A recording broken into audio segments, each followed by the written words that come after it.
found online as well. Most of the time I'm going to be talking to you sitting from this seat here, but I thought I'd stand up so you can see what I actually look like, first of all. Been working on this for a very long time now, since 2016, and we've been working with a number of different police forces during that time. And at every point, we've learned more and more from the different forces who've contributed to this. So we started out in 2016 working with North Yorkshire Police, and we did a successful trial there, but then the remit for missing people transferred to the Deputy Chief Constable at Cheshire Police, where we then did another successful trial, and now we've moved on to working with West Yorkshire Police and Greater Manchester Police as well.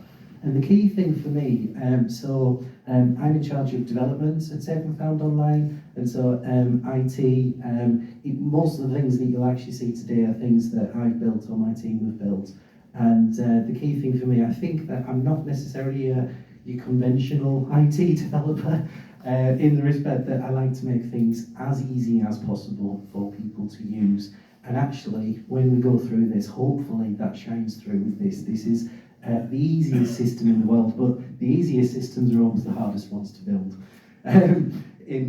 So hopefully what you'll see is this is a really, really straightforward system. I'm going to show you both sides, what it looks like for an individual, vulnerable individual filling this in themselves, or their family members filling this in on their behalf. But then I'm also going to show what it looks like from a police point of view as well. Throughout everything, security and data protection has been really important as well. If anyone has any questions on that afterwards, I'm happy to answer any questions on that too.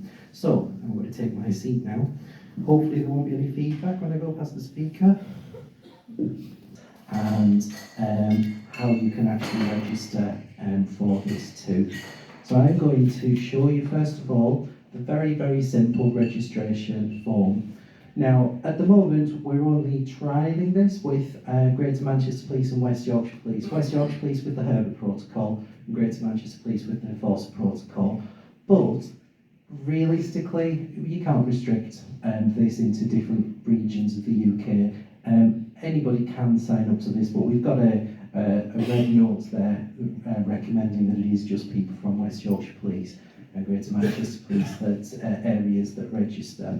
But missing people cross boundaries, and so already the officers from West Yorkshire and Greater Manchester have access to the profiles of all users. And it's dead simple to sign up. First of all, we just need very basic information: a first name, a last name, an email address, and setting a password.